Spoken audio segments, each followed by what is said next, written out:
Hello students, good morning to all of you. Network error की वजह से आज हमारी लाइव क्लास नहीं चली, इसलिए उसकी कंपैरिजन में आपको जो रिकॉर्डेड क्लास है वो सेंड की जा रही है। तो उम्मीद करता हूं कि आप इसको देखेंगे और उसके बाद इसमें से समझने की कोशिश करेंगे, और नेक्स्ट टाइम जब नेटवर्क प्रॉब्लम ठीक हो जाएगी तो उसके बाद आपको लाइव क्लास है वो स्टार्ट की जाएगी। क्लास स्टार्ट करते हैं। तो देखिए, हम स्टार्ट में ऐसे ऐसे स्टडी कर रहे थे मिश्रण के बारे में। तो अभी हम लोग जो मिश्रण के जो घटक हैं उनको पृथक्करण कैसे करते हैं उसके बारे में स्टडी करने वाले हैं। तो आज का हमारा टॉपिक है मिश्रण के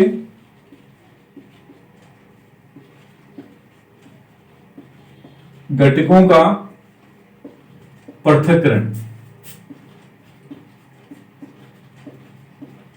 देखिए, हमने यह स्टडी किया था कि जो मिश्रण है दो प्रकार के होते हैं, समांगी मिश्रण, विषमांगी मिश्रण। उसके बाद फिर हमने जो समांगी मिश्रण है, विषमांगी मिश्रण है, उनके अलावा फिर हमने स्टडी किया था कि उसमें विलयन बनता है, निलंबन बनता है और कोलाइड बनता है। तो अब ये जो मिश्रण के जो घटक हैं उनको पृथक्करण कैसे कर सकते हैं, उनको अलग अलग कैसे कर सकते हैं, उन सबको यहाँ पे हम लोग पढ़ने वाले हैं। तो स्टार्ट करते हैं क्लास। यहाँ हमारी पेज नंबर 20 पर है भाई। हम पढ़ चुके हैं कि प्राकृतिक पदार्थ रासायनिक तौर से शुद्ध नहीं होते हैं। कि हम लोग ये पढ़ चुके हैं भी जो भी ऐसे पदार्थ होते हैं रासायनिक रूप से हम लोग क्या मानते हैं कि वो रासायनिक रूप से वो क्या होते हैं, अशुद्ध होते हैं। कि ऐसे हम लोग रासायनिक दृष्टि से देखें तो अशुद्ध होते हैं। मिश्रण से घटकों को पृथक्करण करने के लिए विभिन्न विधियों का प्रयोग मिली जाती है। अब देखिए, जो मिश्रण है उसके जो घटक हैं उनको अलग अलग करने के लिए बहुत सारी जो विधियां हैं, तरीके हैं, वो काम में लिए जाते हैं। पृथक करने से मिश्रण के प्रत्येक घटक के बारे में जानकारी प्राप्त करना और प्रयोग में लेना सुगम हो जाता है। अब देखिए, जो पृथक्करण किया जाता है तो उसके दो मुख्य कारण होते हैं। तो पहला कारण होता है कि पृथक्करण करने के बाद जो घटक होते हैं, उसके घटक या जो अवयव होते हैं उनका अध्ययन किया जा सकता है। कि एक मिश्रण में जो भी ऐसे घटक होते हैं उसके या अवयव होते हैं उनका जो अध्ययन है वो आसान हो जाता है।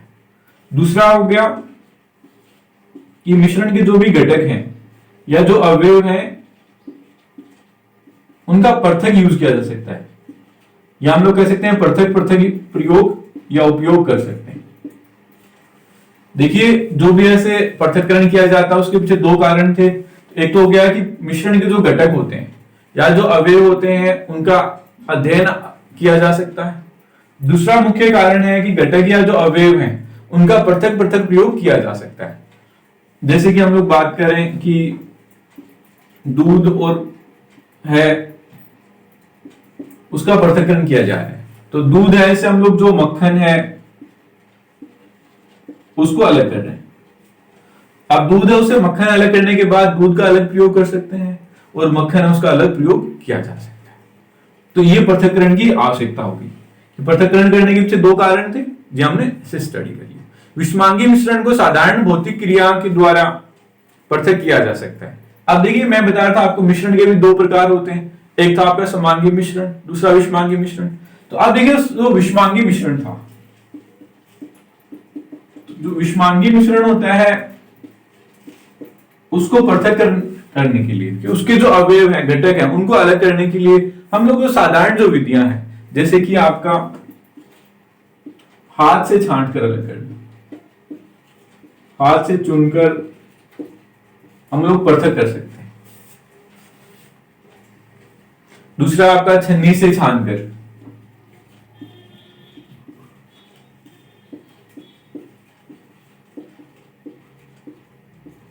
और तीसरा मेथड है इसमें कि देखिए, जो विषमांगी मिश्रण था उसको जो अवयव है उनको पृथक्करण करने के लिए हम लोग हाथ से चुन करके उसको अलग कर सकते हैं। जैसे कि हम लोग उदाहरण लेते हैं गेहूं का।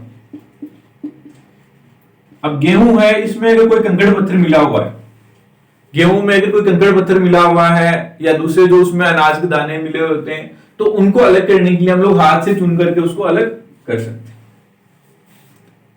इसके अलावा जैसे कि आपको ऐसे अलग अलग फल हैं, जैसे कि आपके पास सेब है या उसके साथ आपके पास अनार या आम उसमें मिले हुए हैं, तो तीनों का आकार लगभग एक जैसा ही होता है। सेब, अनार और आम का मिश्रण हो गया। तो अब इन फलों को अगर हमें अलग करना है तो हम लोग आराम से उसको छान कर, तो सॉरी, हाथ से चुन करके आराम से उसको अलग कर सकते हैं।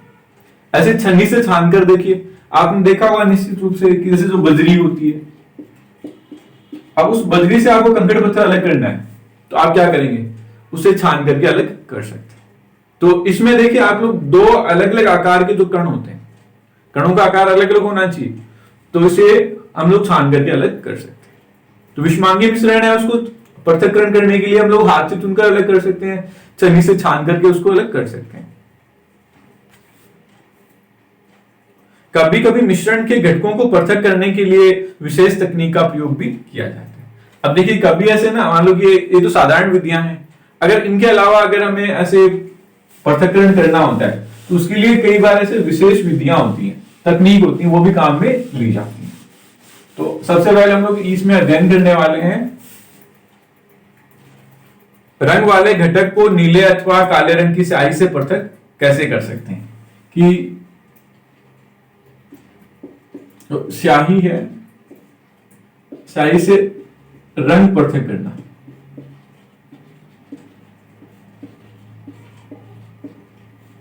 देखिए स्याही की बात हम लोग कर रहे हैं, डाई की बात कर रहे हैं, तो उससे जो नीले या काले रंग को पृथक किस प्रकार से कर सकते हैं वो हम लोग यहां पे पढ़ने वाले हैं। कि आधा बीकर जल ले, हमें क्या करना भाई, बीकर है उसमें आधा उसको पानी से भर लेना है। बीकर के मुख पर वॉच ग्लास रखें। देखिए सपोज कि हमने एक ऐसे बीकर रखा लिया है और उस बीकर में इसको आधा पानी से हमने भर लिया है, उसके ऊपर यहां पे हम लोग एक वॉच ग्लास रखने वाले हैं, एक कांच की प्लेट रख सकते हैं आप। अब बीकर कुछ बूंद स्याही वॉच ग्लास पर डाल दें। अब इसमें हम लोग क्या करना है, यहाँ पे कुछ स्याही की बूंदे हैं वो यहाँ पर डालने वाले हैं। अब क्या करना है, नेक्स्ट हमें करना है, अब बीकर को गर्म करना शुरू करें। अब हमें क्या करना है, इस बीकर को यहां से गर्म करना है।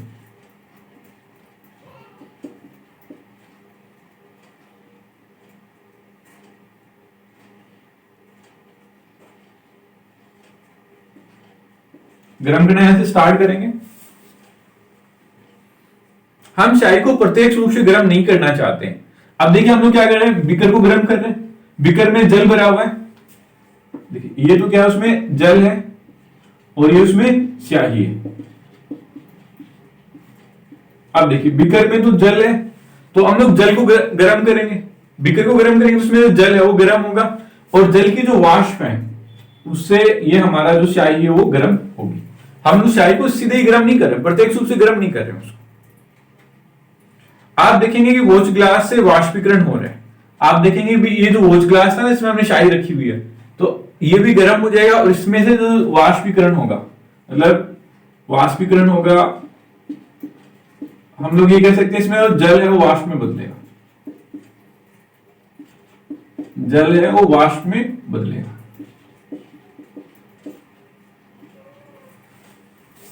नेक्स्ट देखिए, वाष्पीकरण होने तक गर्म करना जारी रखते हैं। और देखिए जब इसमें वाष्पीकरण हो रहा है तो इसको हम लोग लगातार गर्म करते हुए रखेंगे।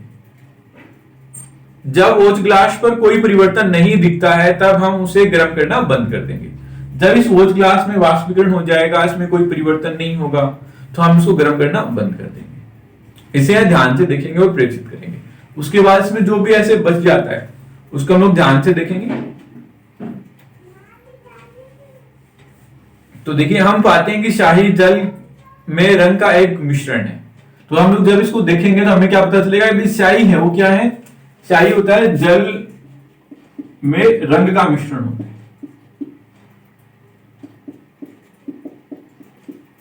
स्याही में क्या होता है, स्याही में जल और रंग मिले हुए होते हैं, उनका मिश्रण होता है। इस तरह से हम लोग विलायक से विलेय पदार्थ को वाष्पीकरण की विधि के द्वारा पृथक कर सकते हैं। अब देखिए यहां पे जल क्या था, अधिक मात्रा में था जल, तो ये हो गया आपका विलायक और ये हो गया आपका विलेय। तो विलय और जो विलायक था इसको हम लोग वाष्पीकरण से अलग कर सकते हैं। इसको गर्म करेंगे तो जल था वो क्या आपका क्या हो गया, वाष्प में बदल गया, और जो विलय था, रंग था, वो वहां पर हमारे पास मिल जाएगा। आप चाहो तो इसी प्रकार से आप जल और जो चीनी का मिश्रण है,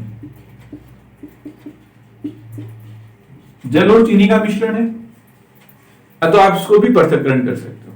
जैसे कि आपके पास बीकर है, उसमें आप लोग क्या करेंगे, जल और चीनी का मिश्रण लेंगे, हम लोग जल को गर्म करेंगे, मिश्रण को गर्म करेंगे, जल है वाष्प में बदल जाएगा और चीनी हमारे पास ऐसे बच जाएगी। तो इस प्रकार से हम लोग जो पृथक्करण है वो कर सकते हैं। इसमें हम जो मुख्य विधि है वो हमारी वाष्पीकरण है, कि इसमें जो विलायक पदार्थ होता है, विलय को प्राप्त करने के लिए क्या करेंगे, विलायक को वाष्प में बदल देंगे। नंबर 2 पर है दूध से क्रीम को कैसे पृथक कर सकते हैं। कि अब हम लोग क्या करने वाले हैं, दूसरी हमारी विधि होगी कि हम लोग दूध है उससे क्रीम को पृथक करेंगे।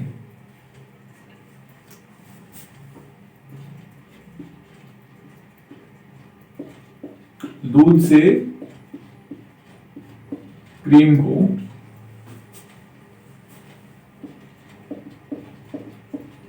कैसे पृथक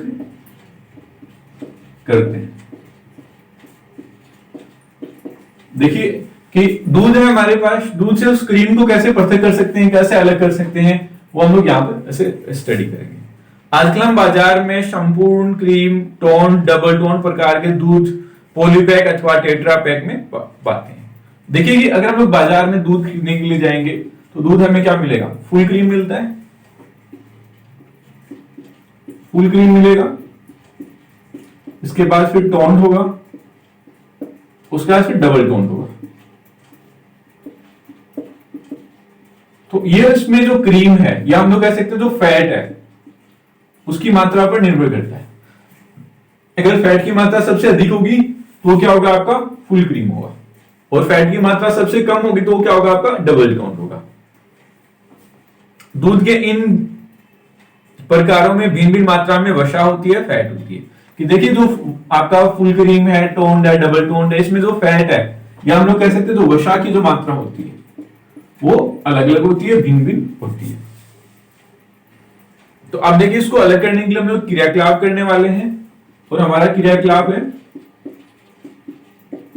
2.5। एक प्रश्नली में थोड़ी मात्रा में संपूर्ण क्रीम युक्त दूध लें। कि हम लोग क्या करने वाले हैं, टेस्ट ट्यूब में प्रश्नली में क्या लेने वाले हैं, फुल क्रीम दूध लेने वाले हैं। थोड़ी मात्रा में क्या लेंगे भाई, फुल क्रीम दूध लेने वाले।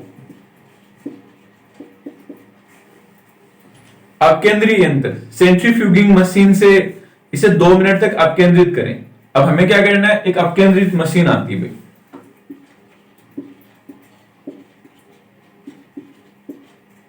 अपकेंद्रित मशीन आपने घरों में देखा होगा, यहां तो जैसे स्कूल में तो नहीं होती है, आपने घरों में देखा होगा, मथानी देखी होगी, जिससे हम लोग ऐसे दूध है या हम लोग ये कह सकते हैं दही से हम लोग ऐसे जो घी है या दही से छाछ बनाने के लिए जो मशीन आती है, तो वो क्या होती है, आपकी अपकेंद्रित मशीन होती है। उससे हम लोग क्या करने वाले हैं, स्कूल क्रीम दूध को 2 मिनट तक उसमें चलाएंगे। अगर स्कूल में ये यंत्र उपलब्ध नहीं है तो घर पर रसोई में उपयोग होने वाली मथानी या मिक्सी से भी ये कर सकते हैं। भी घर पे जो मथानी होती है, जो मिक्सी होती है, उससे भी हम लोग ये कार्य कर सकते हैं। हमें क्या करना है, दूध लेना है और दूध में 2 मिनट के लिए हमें उसको मिक्सी में डाल करके चलाना है। यदि नजदीक में कोई मिल्क डेयरी है तो वहां जाएं और पूछें। अगर वहां पर अगर आपके आसपास घर पे आसपास कोई अगर डेयरी है, फार्म है, तो आप वहां जाकर के पूछ सकते हैं कि क्रीम को दूध से कैसे पृथक करते हैं, कि वो दूध है उससे क्रीम को कैसे अलग करते हैं। तो वही आपकी जो अपकेंद्रित मशीन है उससे ऐसे घुमाया जाता है उसमें गोल गोल, और उसमें जो क्रीम है वो अलग हो जाती है दूध से। वे दूध से पनीर कैसे बनाते हैं, और दूध से पनीर कैसे बनाते हैं, तो दूध है पहले उसको उसमें जो टार्ट्रिक एसिड है या सिट्रिक एसिड है उसको डालते हैं, तो उसमें जो फैट है वो अलग हो जाती है और जो जल की मात्रा होती है वो अलग हो जाती है। तो इस प्रकार से वो जो जल है उसको अलग कर देते हैं और पनीर को प्राप्त करते हैं।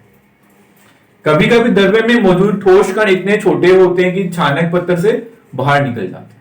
भाई देखिए दूध में क्या हुआ, मिला हुआ था, हम लोग कहें दूध क्या था, जल और वसा का मिश्रण था।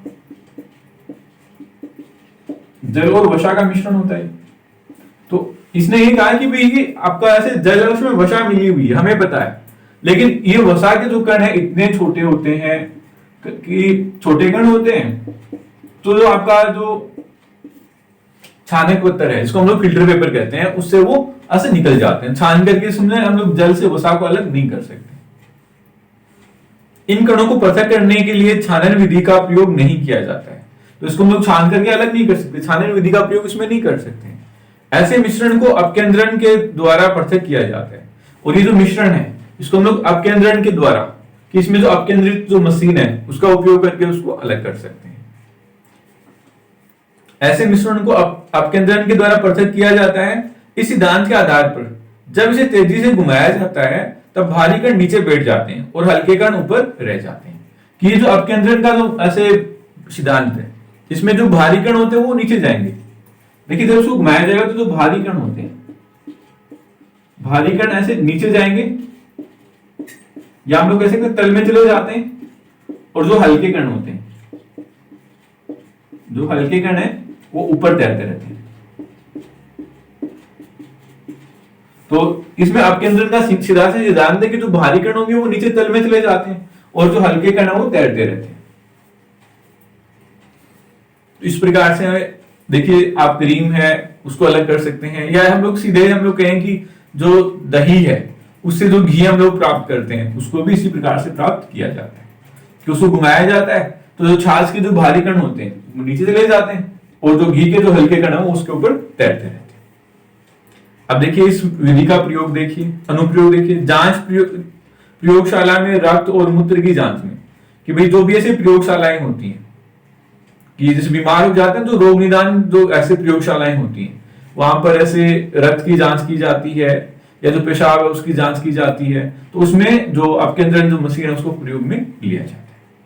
डेयरी तथा घर में क्रीम से मक्खन निकालने की प्रक्रिया में, तो घर पे और जो डेयरी फार्म होते हैं वहां पर जो दूध है उससे जो मक्खन निकालने की जो प्रक्रिया होती है उसी में भी इसको काम में लिया जाता है। नेक्स्ट आपका कपड़े धोने की मशीन में भीगे हुए कपड़ों से जल निचोड़ने में, कि जो आपकी वॉशिंग मशीन होती है, कपड़े धोने की जो मशीन होती है उसमें जो गीले कपड़े होते हैं उनसे जो जल है जो पानी है उसको बाहर निकालने के लिए भी ये आपका अपकेंद्रण जो विधि है उसको काम में लिया जाता है।